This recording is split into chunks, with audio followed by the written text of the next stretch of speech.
This is the Money Hour with your host, Tina Mitchell, on Alternative Talk, AM 1150.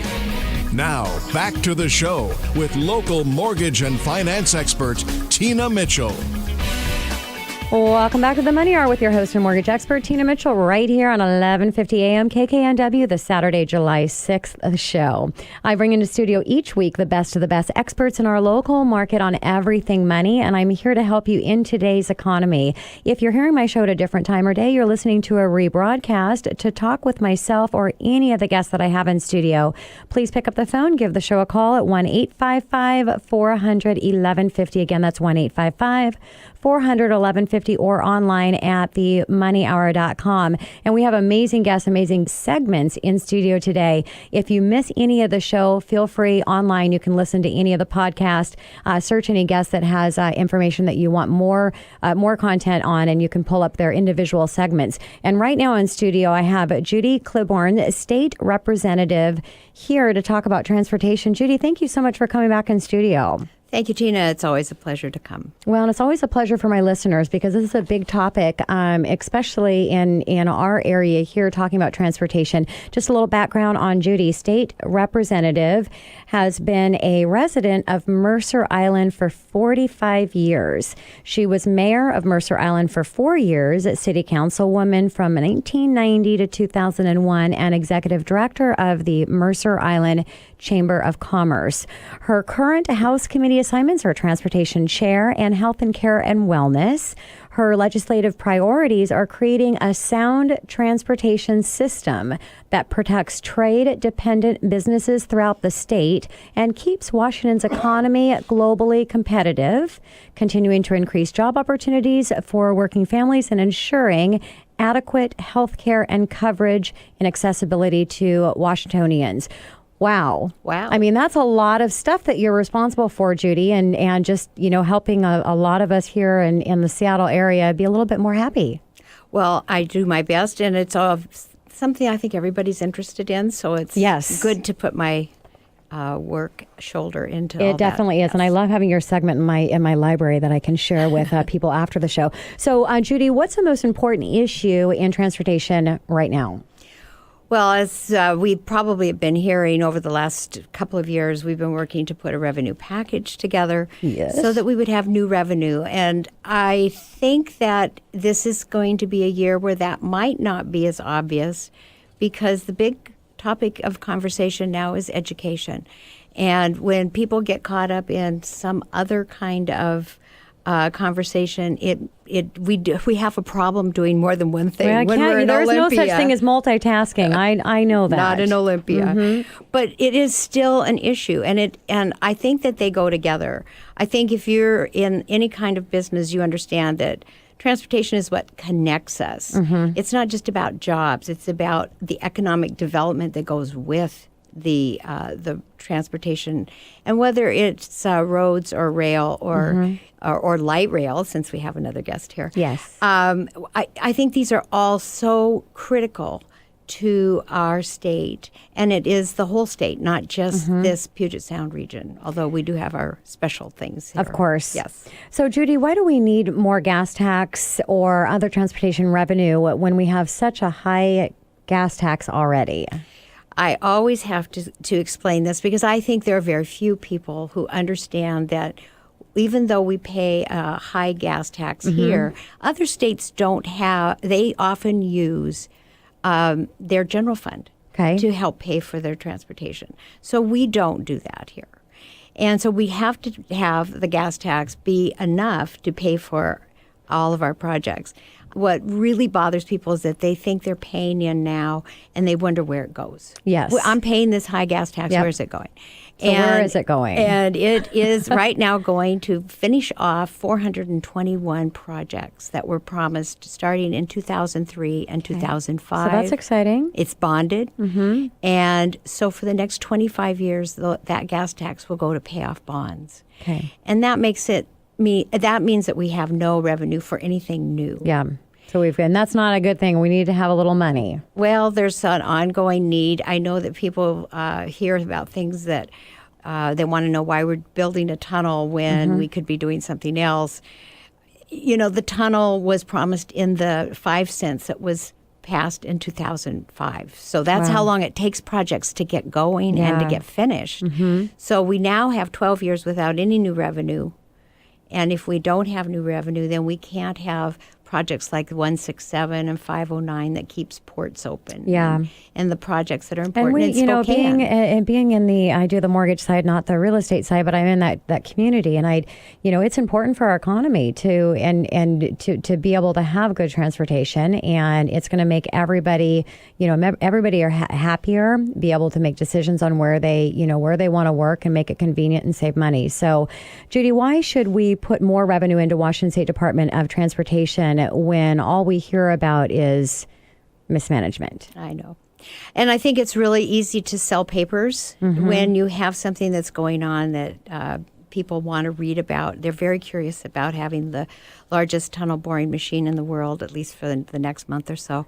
And the fact that it is stuck it is a reflection that they think there is mismanagement at DOT. But the problem is that we have hired someone to do that. And so DOT has hired a tunnel partnership who bought a tunnel boring machine from Hitachi.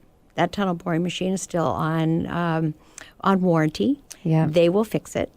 It is a drag to have it sitting there, and I think it is very difficult for people to remember that even though the tunnel is not boring, there are still 400 people working on the tunnel project on each end. Yeah, wow. So it will, at some point within the next year, it will get restarted. It will finish, and when it's done, I think people will be shocked at how much it's appreciated. Yeah. So, Judy, what about the climate change issues that we've been talking about? This is something that's just come up in the last part of the last session, and then the governor just came out and made his executive order to move this whole issue forward. It has impacts in many different areas, but I think in transportation, since transportation is identified as one of the largest drivers of climate impact, then we stand to come into some way that people will want to change how we use transportation. So when I talked to the governor, and he has a task force that's going forward, and we will be following along, and there are some things that I think are really popular and that people will like switching to more fuel-efficient cars or using alternative vehicles, electric vehicles, and having alternative fuels. That's going to be not too hard. I think things that will be a little more troublesome for people to understand, including myself, will be the impacts of if you tried to do cap and trade or you do some kind of carbon tax. Those are things that people don't understand, and I think it'll take a lot of learning for all of us, including the legislature. I don't see this going forward with a wholesale just swoop down and get a whole bunch of things done. Yeah.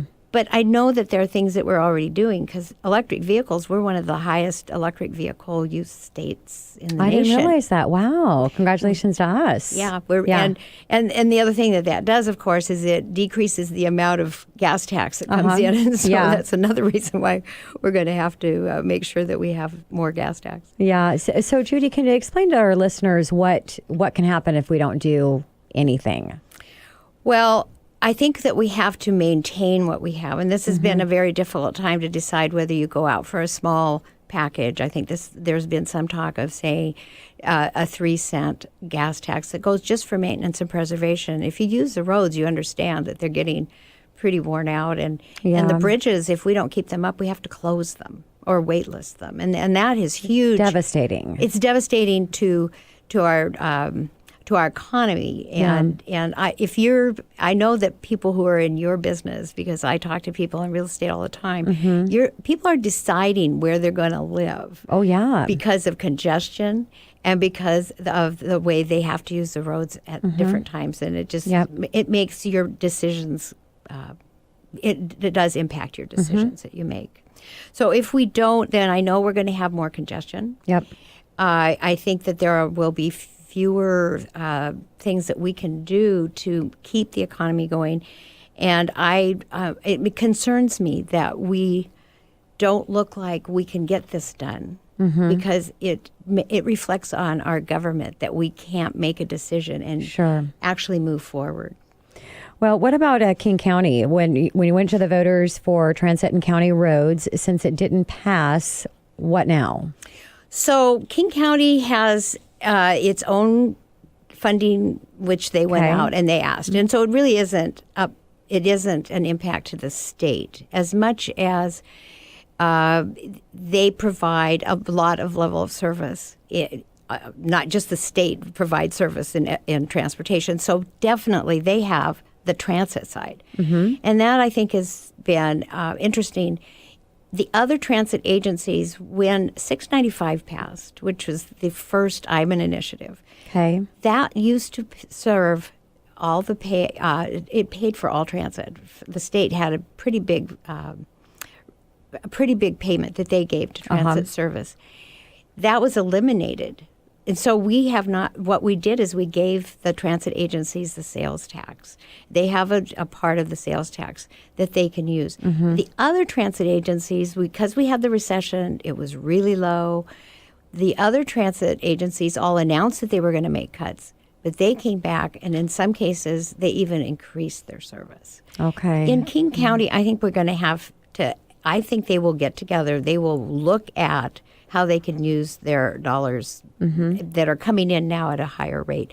And they have to get real about what they can do. The suburbs have not seen an increase in their service because Seattle has the density.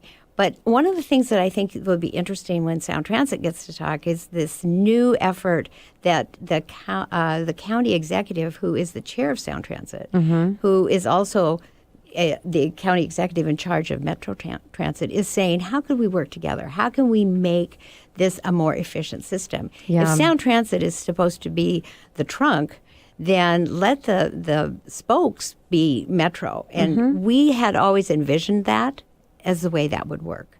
So even though the state may not have a huge way of helping at this point because we haven't been able to pass any revenue, I think that there are things that by working together, we will be able to have better transit. And everything's better together. Everything's better working together, without a doubt.